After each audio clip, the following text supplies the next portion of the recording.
بسم اللہ الرحمن الرحیم ان الحمد للہ نحمده ونستعینه ونستغفره ونعوذ باللہ من شرور انفسنا ومن سیئات اعمالنا من يهدي الله فلا مضل له ومن يضلل فلا هادي له واشهد ان لا الہ الا اللہ وحدہ لا شریک له واشهد ان محمدا عبده ورسوله وبعد فإن خير الحديث كتاب الله وخير الهدي هدي محمد صلى الله عليه وسلم وشر الأمور محدثاتها وكل محدثة بدعة وكل بدعة ضلالة وكل ضلالة في النار. قال عز وجل في القرآن المجيد أعوذ بالله من الشيطان الرجيم بسم الله الرحمن الرحيم يا أيها الذين آمنوا اتقوا الله حق تقاته ولا تموتن إلا وأنتم مسلمون. وقال يا أيها الناس اتقوا ربكم الذي خلقكم من نفس واحدة وخلق منها زوجها بث منهما رجالا كثيرا ونساء واتقوا الله الذي تسألون به والأرحام إن الله كان عليكم رقيبا. وقال يا أيها الذين آمنوا اتقوا الله وقولوا قولا سديدا يصلح لكم أعمالكم ويغفر لكم ذنوبكم ومن يطع الله ورسوله فقد فاز فوزا عظيما. اللهم صل على محمد وعلى آل محمد كما صليت على إبراهيم وعلى آل إبراهيم إنك حميد مجيد. اللهم بارك على محمد وعلى آل محمد كما باركت على إبراهيم وعلى آل إبراهيم إنك حميد مجيد. رب اشرح لي صدري ويسر لي أمري واحلل عقدة من لساني يفقهوا قولي. وقال عز وجل في القرآن المجيد أعوذ بالله من الشيطان الرجيم بسم الله الرحمن الرحيم وأنكحوا أيام منكم والصالحين من عبادكم وإمائكم. وقال النبي صلی اللہ علیہ وسلم النکاح من سنتی وقال فمن رغب عن سنتی فلیس منی اما بعد. تمام تعریفیں اس اللہ رب العزت کے لیے لائق و زیبا ہے جو تمام جہانوں کا بنانے والا اور اسے پالنے والا ہے، اور درود و سلام اس کے آخری نبی محمد صلی اللہ علیہ وسلم پر. ویورز، ناظرین، میں آپ سب کا استقبال اس پروگرام میں کرتا ہوں جس کا عنوان ہے ہمارے نکاح کیسے ہو. انشاءاللہ عزیز، اس پروگرام میں آپ کے سامنے کچھ باتیں نکاح کس طرح سے کیا جائے، اس کا سنت طریقہ، لڑکا اور لڑکی دیکھنے اور انتخاب کرنے کا طریقہ، اس میں وہ کام جو کرنا چاہیے سنت سے ثابت ہے، وہ کام جو شریعت نے منع کی ہے لیکن عموماً آج کل نکاحوں میں ہوتے ہیں، وہ تمام باتوں کو کچھ حد تک رکھنے کی انشاءاللہ عزیز جو ہے میں کوشش کروں گا. سب سے پہلی چیز تو یہ کہ اسلام نے ہر وہ چیز جو ضرورت کی ہے اس کو عام کیا ہے اور سستا بھی رکھا ہے. اللہ رب العزت نے اگر ہم دیکھیں زمین و آسمان کو بنایا اور انسان کی ضرورت کے لیے ہوا ایک اہم چیز ہے، تو الحمدللہ اللہ نے ہوا کو اتنی مقدار میں رکھا کہ انسان کے لیے کافی ہے. اسی طرح انسانی زندگی میں جن چیزوں کی ضرورت ہے اللہ رب العزت نے ان چیزوں کو ضرورت کی بہت آسان رکھا ہے. مثال کے طور پر آپ نکاح لے لیجئے جو ہمارا عنوان ہے. نکاح جو ہے انسانی ضرورت ہے، انسانی سماج کی ضرورت ہے. اسلام نے نکاح کو بہت بہت بہت آسان رکھا، یاد رکھیں. لیکن افسوس کی بات یہ ہے آج جو باتیں دیکھنے میں آ رہی وہ یہ ہے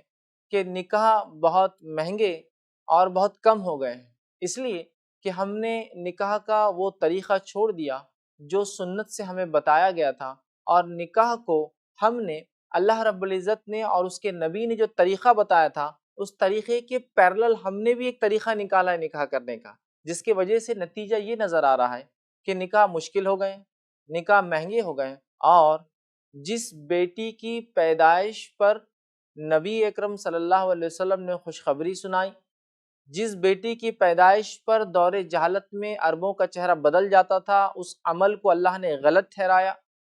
بیٹی کی پیدائش کو خوشی کا موقع بتایا، لیکن چونکہ ہم نے اپنے نکاح کو سنت کے مطابق نہیں رکھا، اس طریقے سے ہٹا دیا، آج اگر کسی کے گھر میں بیٹی پیدا ہوتی ہے تو ہوتا ہی ہے کہ وہ باپ بیچارہ پریشان ہو اٹھتا ہے، وہ شوہر اور وہ بیوی جن کو اولاد کی شکل میں اللہ رب العزت نے بیٹی کی نعمت دے دی لیکن وہ پریشان نظر آتے ہیں. اس کی وجہ کیا ہے؟ وجہ یہ ہے کہ ہمارے نکاح سنت کے مطابق نہیں ہو رہا ہے، یاد رکھیں. اور پھر اسی کی ایک وجہ یا بیٹی کی پیدائش اور جو نکاح کو ہم نے سنت کے مطابق نہیں ہم کر رہے ہیں، اسی کی ایک وجہ سے یہ ہو رہا ہے کہ بیٹی کی پیدائش کو روکا بھی جا رہا ہے، بلکہ بیٹی اگر وجود میں آ جائے اور پہلے سے پتہ چل جائے تو اسے ختم بھی کر دیا جا رہا ہے. یہ تمام چیزیں اس لیے ہو رہی ہے کہ ہم لوگوں نے اپنے نکاح کو سنت کے مطابق نہیں رکھا. یاد رکھیے، جب کسی ایک معاملے میں بھی ہم سنت کو چھوڑ دیں گے اور ایک نیا طریقہ اختیار کریں گے، نتیجہ یہ نکلے گا کہ اس سے ہونے والے تمام اعمال بھی مشکل ہو جائیں گے. جیسے کہ نکاح کو ہم نے سنت کے مطابق نہیں رکھا، اس میں ہم نے ایسی چیزیں ڈال دی جو شریعت میں نہیں تھی، نتیجہ یہ ہوا کہ بیٹی کی پیدائش کو ہم برا مان رہے ہیں. بلکہ بیٹی کی پیدائش پر تو اتنا پریشان ہوتے ہیں کہ ایک صاحب جو ہے ایک مرتبہ مجھ سے کہنے لگے کہ میری 3 لڑکیاں ہیں اور میں نے تینوں لڑکیوں کے لیے جو ہے الحمدللہ 5-5 لاکھ روپے اٹھا کر رکھے ہیں، بس انتظار اس چیز کا کر رہا ہوں کہ کاش کہ کوئی رشتہ آ جائے اور میں بس ان کو بیاہ دوں، ان کی شادی کر دوں۔ تو کتنی تعجب کی بات ہے کہ ایک باپ اپنی ہر بیٹی کے لیے 5 لاکھ روپے اٹھا کر رکھ رہا ہے، پھر بھی لیکن صرف اسے امید ہے کہ کوئی رشتہ آ جائے تو وہ رشتہ نکاح کو جو ہے کر دے۔ یہ جو آج تکلیف ہے، یا جو والدین یا جو ہم لوگ اس سماج کے اندر جو اس چیز کو جو دیکھ رہے ہیں کہ لڑکیوں کا بے راہ روی، لڑکیوں کا بھاگ کر نکاح کرنا، لڑکیوں کے قتل کا عام ہونا پیدائش سے پہلے یا پیدائش کے بعد، اسی طرح جو ہم جو دیکھ رہے ہیں بہت سارے اور بھی مسائل جو نکاح سے متعلق ہے، یا لڑکیوں کا جو خودکشی کرنا، یہ واقعات آپ دیکھتے ہیں نیوز پیپر، شمارے، میگزینز، چینلز، ٹی وی آ رہا ہے، آپ کے پاس نیوز آ رہی ہے، ہم دیکھ رہے ہیں کہ لڑکیاں جو ہے مسلم خودکشی کر رہی ہے، اس لیے کہ وہ باپ بوڑھا جس کی زندگی گزر گئی ہے، جو انتظار کر رہا ہے کہ اس کی بیٹی کا نکاح ہو جائے، اور وہ بیٹی جب اپنے باپ کی طرف دیکھتی ہے اور اپنی ماں کی طرف دیکھتی ہے جو بیماری میں مبتلا ہے اس وجہ سے کہ بچی کا نکاح نہیں ہو رہا ہے، وہ یہ سمجھتی ہے اور سوچتی ہے کہ اگر میں اپنی زندگی لے لوں تو شاید میرے والدین کو رفاقہ مل جائے، مہلت مل جائے، چھوٹ مل جائے، اور شاید وہ ایک اچھی زندگی گزار سکے۔ ان تمام کا کون ذمہ دار ہے بتائیے؟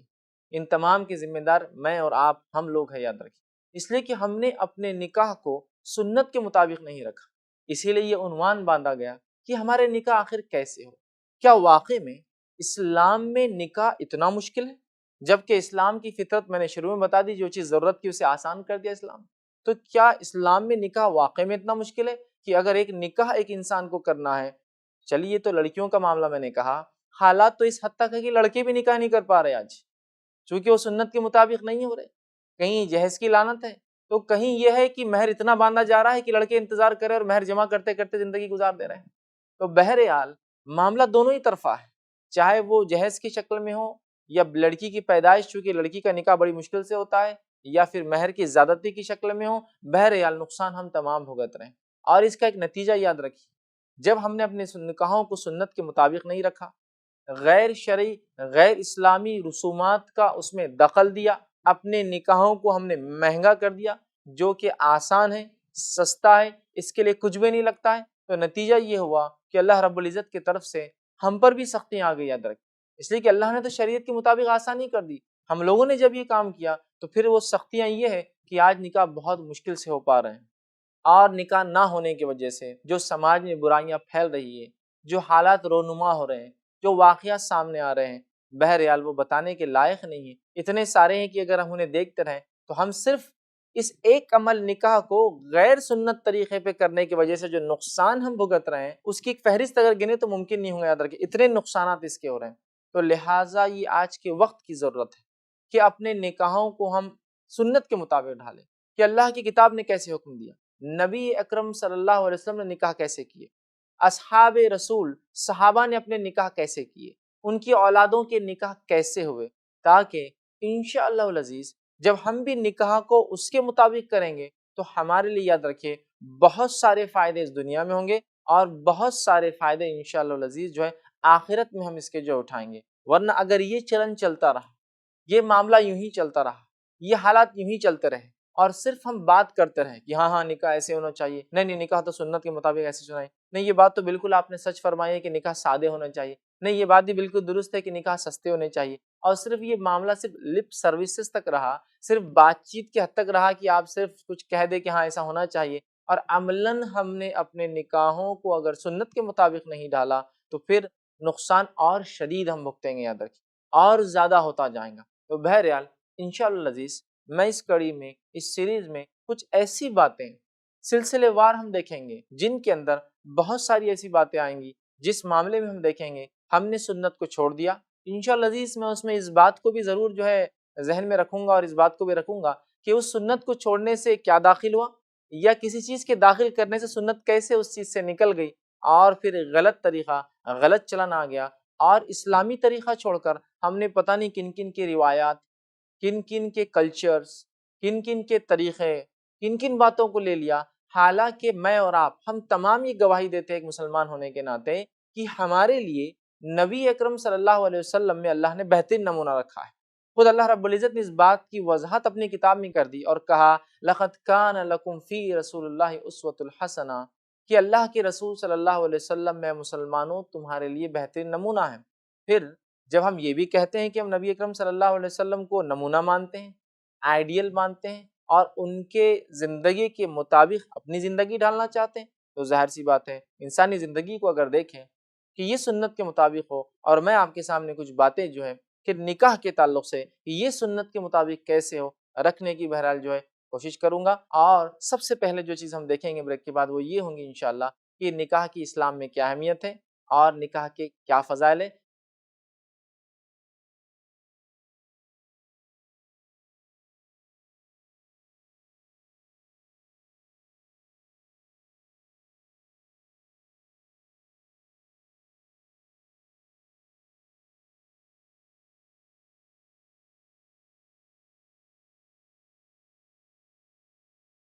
ناظرین ویورز، آپ کا پھر ایک بار اس پروگرام میں استقبال ہے بریک کے بعد۔ بریک سے پہلے جو باتیں ہم نے دیکھی وہ یہی تھی کہ نکاح اسلام کے مطابق بڑا آسان ہے، اسلام نے بڑی سہولت دی ہے، لیکن افسوس کی بات ہے ہم نے بہت سارے رسومات اور بہت سارے ایسے کام اس میں ڈال دیے، اضافہ کر دیے، جس کی وجہ سے آج نکاح مشکل نظر آ رہا ہے۔ اب آئیے چند باتیں نکاح کے تعلق سے دیکھنے سے پہلے، سب سے پہلی چیز اور سب سے اہم بات جو کسی بھی عمل سے پہلے ایک مومن کو یاد رکھنی چاہیے، ایک مسلم کو یاد رکھنی چاہیے، وہ ہے نیت کا درست ہونا۔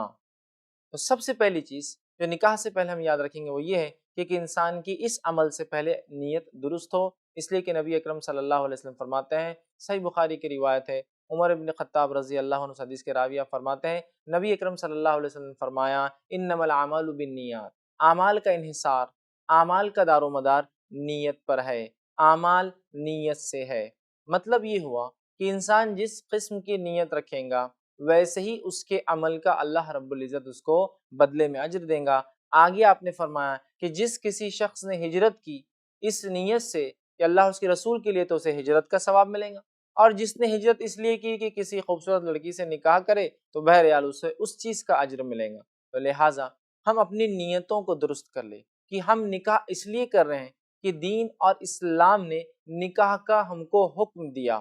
اس کے فضائل بتائے، اس کی اہمیت بتائی، اور یہ ایک بہت اہم عمل ہے، یاد رکھیے۔ اگر کوئی انسان نکاح کو چھوڑ دیتا ہے، نکاح کو نہیں کرتا ہے، تو ایک بہت بڑی سنت وہ چھوڑ دیتا ہے، اور بہت سارے گناہوں میں امکان ہے کہ وہ جو ہے شامل ہو جائے۔ لہٰذا ہم اپنی نیتوں کو درست کریں اور نکاح کے لیے جو ہے ہم آگے بڑھیں، اور اپنی نیتوں کو خالص یہ رکھے کہ اللہ تیری رضا کے لیے، تیرے نبی اکرم صلی اللہ علیہ وسلم کی سنت کی پیروی کے لیے میں یہ عمل جو ہے کر رہا ہوں۔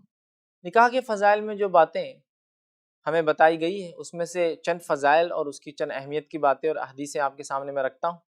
سب سے پہلی چیز نبی اکرم صلی اللہ علیہ وسلم حدیث میں فرماتے ہیں نکاح کے فضائل کے اندر کہ نکاح انسان میں شرم و حیا پیدا کرتا ہے، نکاح انسان کی شرمگاہ کی حفاظت کرتا ہے، نکاح کی بنیاد سے سماج میں برائی نہیں پھیلتی ہے اور کنٹرول ہوتی ہے۔ آپ صلی اللہ علیہ وسلم فرماتے ہیں اور کہتے ہیں، یہ حدیث صحیح مسلم کی ہے، نبی اکرم صلی اللہ علیہ وسلم نے فرمایا، عبداللہ رضی اللہ عنہ فرماتے ہیں کہ نبی اکرم صلی اللہ علیہ وسلم نے فرمایا اور کہا کہ اے نوجوانوں، تم میں سے جو لوگ نکاح کر سکتے ہیں وہ نکاح کر لے، اس لیے کہ نکاح نظروں کو نیچی رکھنے میں جو ہے مدد کرتا ہے، شرمگاہ کی حفاظت کرتا ہے، اور جو تم میں سے نکاح نہ کر پائے تو پھر اس کی استطاعت نہ ہو نکاح کرنے کی، ٹھیک، خرچ اٹھانے کی، بیوی کی ذمہ داری اٹھانے کی استطاعت نہ ہو، تو پھر تم جو روزے رکھو، اس لیے کہ روزہ جنسی جو ہے میلان کو، یا انسان جنسی طور سے جو آگے بڑھتا ہے اس کو کنٹرول کرنے میں ایک قسم کی جو ہے ڈھال ہوتا ہے۔ اسی طرح نبی اکرم صلی اللہ علیہ وسلم نے دیگر حدیث میں اس کی اور بھی فضائل اور اہمیت بتائی۔ آپ یوں فرماتے نکاح کے تعلق سے، نکاح ایک ایسا عمل ہے جس کے تعلق سے کہ جو باہمی محبت، دو لوگ اگر آپس میں محبت ہوں تو سب سے بہترین حل اور سلوشن نبی اکرم صلی اللہ علیہ وسلم فرماتے ہوئے نکاح ہے۔ اور اس کے تعلق سے عبداللہ بن عباس رضی اللہ عنہ فرماتے ہیں، یہ جو روایت ابن ماجہ کی ہے، آپ صلی اللہ علیہ وسلم فرما کہا کہ ہم نے دو محبت کرنے والوں کے لیے نکاح سے بہتر کوئی حل نہیں پایا۔ تو بہرحال یہ حدیث اس کی وضاحت کر رہی ہے کہ کوئی ایک لڑکا کسی لڑکی سے، یا کوئی ایک لڑکی دین کے بنیاد پہ، ظاہر سی بات ہے ہم تمام باتیں دین کی بنیاد پہ کر رہے ہیں، اگر دینی بنیاد پر ایک دوسرے کو پسند کرتے ہیں تو وہ جو ہے وہ محبت کا تقاضا یہ ہو سکتا ہے کہ اپنے والدین کو بتائے اور ان کا نکاح کر دیا جائے۔ یہ سب سے بہترین سلوشن اور سب سے بہترین حل ہے اگر دو لوگ ایک دوسرے سے اگر محبت کرتے ہیں تو۔ اسی طرح نبی اکرم صلی اللہ علیہ وسلم نے جو نکاح کے فضائل میں جو باتیں ہمارے سامنے آتی ہے، یا حدیث میں جو باتیں ملتی ہے، ان میں سے ایک فضیلت یہ بھی ملتی ہے، آپ صلی اللہ علیہ وسلم فرمایا اور کہا جو کہ بڑی اہم بات ہے. یہ روایت بحقی کی ہے، اور اس کو روایت کرنے والے صحابی جو ہے انس بن مالک رضی اللہ عنہ ہیں. وہ فرماتے ہیں نبی اکرم صلی اللہ علیہ وسلم فرمایا کہ نکاح آدھا دین ہے، نکاح نصف دین ہے، اور انسان اس کو کرنے کے بعد آدھے دین کی اپنے فکر کرے کہ اس دین کو وہ جو ہے کیسے جو ہے اس پر جو ہے باقی رہے. تو گویا یہ حدیث اس چیز کی وضاحت کر رہی ہے کہ نکاح آدھا دین ہے. یاد رکھیے یہ ایک نصف دین ہے. اب اندازہ لگائیے جس نکاح کو آدھا دین کہا جا رہا ہے، کوئی انسان اگر اس لیے چھوڑ دے کہ وہ اس کو جو ہے دل نہیں چاہتا یا جو ہے مشکلات ہے نکاح کی وجہ سے، یہ تو درست نہیں ہوا. رہا دوسرا معاملہ، اگر کوئی شخص نکاح اس لیے کرتا ہے کہ آدھا دین ہے اور اس آدھے دین کو اگر سنت کے مطابق نہیں کرتا، تو مجھے بتائیے پھر اس شخص کا کیا حال ہوگا. جو یہ بھی مانے کہ نکاح آدھا دین ہے، نکاح اس لیے بھی کرے کہ نبی اکرم صلی اللہ علیہ وسلم سنت ہے، لیکن پھر اس کے نکاح کرنے کا طریقہ، اس نصف دین پورا کرنے کا طریقہ اگر سنت کے مطابق نہ ہو، تو آپ بتائیے کہ اللہ رب العزت ایسے عمل کو قبول کریں گا؟ اور ظاہر سی بات آپ کہیں گے نہیں قبول کریں گا. تو جب ہم یہ مانتے ہیں نکاح آدھا دین ہے، اس کی اسلام میں بڑی اہمیت ہے، جب انسان اس کو کر لیتا ہے تو آدھا دین، یاد رکھیے بڑی اہم بات ہے، آدھا ایمان بھی نہیں کہا، آدھا دین کہا. اور پھر آپ فرماتے ہیں کہ انسان باقی آدھے کی فکر کرے. آپ نے نکاح کو آدھا دین کیوں کہا؟ علماء اس کی تشریح میں فرماتے اور کہتے ہیں اس لیے کہ نکاح کرنے سے بہت ساری ذمہ داریاں ایک مرد پر آ جاتی ہیں، اور وہ پھر دنیا داری سیکھتا ہے، وہ ذمہ داریاں اٹھانا سیکھتا ہے، وہ اولاد کی پرورش سیکھتا ہے، اولاد کی پیدائش کی تکلیفیں اسے سمجھ میں آتی ہے، پھر اس کے بعد اس کی اولاد کی پرورش اور اس کو بڑا کرنا، ان کی تعلیم تربیت اور ان کا نکاح کرنا، تو وہ بہت سارے معاملات سیکھتا ہے. اسی لیے نبی اکرم صلی اللہ علیہ وسلم نے اس کو نصف دین، آدھا دین کہا ہے. اسی طرح نبی اکرم صلی اللہ علیہ وسلم حدیث میں فرماتے ہیں نکاح کے فضائل کے اندر، اور یہ بڑی اہم بات ہے ان نوجوانوں کے لیے، ان والدین کے لیے بھی، کہ جو یہ کہتے ہیں کہ مال و دولت کی کمی کی بنیاد پر ہم نکاح نہیں کر پا رہے ہیں، پیسوں کی کمی کی بنیاد پر ہم نکاح نہیں کر پا رہے ہیں، ٹھیک. یا پھر ان نوجوانوں کے لیے جو یہ سوچتے ہیں کہ پہلے میں اتنا کما لوں گا، یہ پوزیشن پر پہنچ جاؤں گا، اس کے بعد میں نکاح کروں گا، یا میرے پاس نکاح کے لیے یا بیوی کے اخراجات اٹھانے کے لیے استطاعت نہیں ہے. نبی اکرم صلی اللہ علیہ وسلم نے بڑی ہی پیاری بات فرمائی کہ کس طرح سے اللہ رب العزت ایک انسان کی مدد کرتا ہے. آپ فرماتے ہیں حدیث کے الفاظ اس طرح سے ہے، یہ نسائی کی روایت ہے. آپ صلی اللہ علیہ وسلم فرماتے اور کہتے ہیں، ابو ہریرہ رضی اللہ عنہ حدیث کے راوی، آپ نے فرمایا اور کہا کہ 3 لوگ ایسے ہیں کہ اللہ نے ان کی مدد کا ذمہ لے رکھا ہے. 3 لوگ ایسے ہیں کہ اللہ نے ان کی مدد کا ذمہ لے رکھا ہے، کہ اللہ ان کو ہیلپ کریں گا. آپ پہلا فرماتے ہیں وہ غلام جو اپنے آقا سے بات چیت کر لے، کانٹریکٹ کر لے، معاہدہ کر لے کہ اتنے روپے دوں گا تو تم مجھے آزاد کر دو. جب وہ غلام اس پیسے کمانے کے لیے کوشش کرتا ہے، یہ اللہ کا ذمہ ہے کہ اس کی مدد کرے. دوسرا وہ نوجوان جو اپنے نکاح کے لیے مال جمع کر رہا ہو، آپ صلی اللہ علیہ وسلم فرماتے ہیں اللہ نے ذمہ لے رکھا ہے اس نوجوان کا کہ اللہ اس کی مدد کرے. اور تیسرا فرمایا وہ شخص جو جہاد کے میدان میں گیا ہو، اللہ نے ذمہ لے رکھا ہے کہ اس کی مدد کرے. تو یہاں اس حدیث میں جو بات آ رہی ہے وہ دیکھیے کتنی بہترین ہے کہ اس نوجوان کا ذمہ اللہ نے لے رکھا ہے جو اپنے نکاح کے لیے کوشش کرتا ہے یا پیسہ جمع کرتا ہے. تو بہت سارے لوگ، چونکہ بہرحال نکاح کو ہم نے اتنا مہنگا کر دیا، اللہ رحم کرے، بہت سارے لوگ نکاح کے لیے پیسہ جمع کر رہے ہیں، یا پھر وہ یہ سمجھتے ہیں کہ اتنے روپے میں نہیں ہو سکتا ہے. لیکن اگر وہ کوشش کرے اپنے نکاح کے لیے، یہ نکاح کی فضیلت ہے کہ اللہ رب العزت پھر ایسے نوجوان کی مدد کریں گا اور اس کی ہیلپ کریں گا. اسی طرح نکاح کا جو فائدہ اور آتا ہے، جو ہمیں پتہ چلتا ہے، اور یہ بالکل ایک لاجیکل بات ہے، ایک عام بات ہے، نکاح انسانی نسل کی بقا کے لیے، انسانی نسل کی، ہیومن جنریشن کی آگے بڑھنے کا ایک طریقہ ہے. اس لیے کہ اگر لوگ نکاح نہیں کریں گے تو ظاہر سی بات ہے انسانی نسل آگے نہیں بڑھیں گی. تو نکاح انسانی نسل کے آگے بڑھنے کا طریقہ ہے، اور نہ صرف انسانی نسل کے آگے بڑھنے کا طریقہ ہے، بلکہ انسانی نسل جب آگے بڑھتی ہے، جو ہے مسلمان نکاح کرتے ہیں، انہیں اولادیں پیدا ہوتی ہے. اور آپ صلی اللہ علیہ وسلم نے حدیث میں اس بات کو یوں فرمایا اور اس طرح سے کہا، اور یہ مسند احمد کی روایت ہے. آپ صلی اللہ علیہ وسلم حدیث میں اس طرح سے کہا، اس بات کو فرمایا کہ میں روز قیامت تمہاری کثرت پر خوش ہوں گا، میں روز قیامت تمہاری کثرت، زیادتی پر فخر کروں گا. اور ہم جانتے ہیں زیادتی تبھی ہو پائیں گی جب انسان نکاح کریں گے، نکاح کر کے اولادیں پیدا ہوں گی، انسانی نسل آگے بڑھیں گی. اور زیادتی ہوں گی۔ تو یہ چند فضائل تھے میں نے آپ کے سامنے جو ہے نکاح کے تعلق سے رکھے۔ انشاءاللہ عزیز ابھی نکاح کے کچھ فضائل باقی ہیں، ہم انشاءاللہ اگلی کڑی میں نکاح کے کچھ فضائل جو کہ بڑے اہم ہیں اور کچھ معاملات نکاح کے جو ہم آگے بڑھیں گے اپنے سٹیپ، جیسا کہ معاملہ لڑکے کو یا لڑکی کو دیکھنے کا ہے اور تمام چیزیں رکھنے کی میں جو انشاءاللہ اس کوشش کروں گا۔ وآخر دعوانا ان الحمدللہ رب العالمین، سبحان ربک رب العزت عما یصفون وسلام علی المرسلین والحمدللہ رب العالمین۔